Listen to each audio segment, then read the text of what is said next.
негізгі қауіпсіздік ережелері туралы сөйлескім келеді. Ең бастысынан бастайық.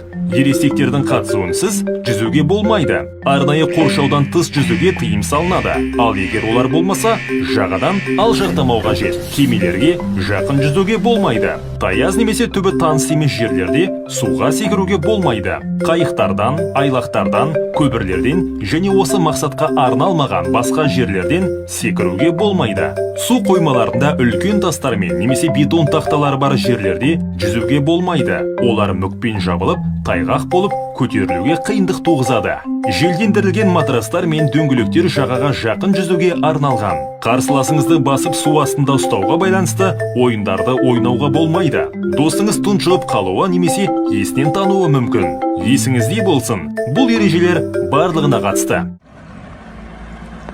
Құрметті Талас ауданы тұрғындары мен қонақтары, судағы қауіпсіздік қағидаларын қатаң сақтауларыңызды сұраймыз.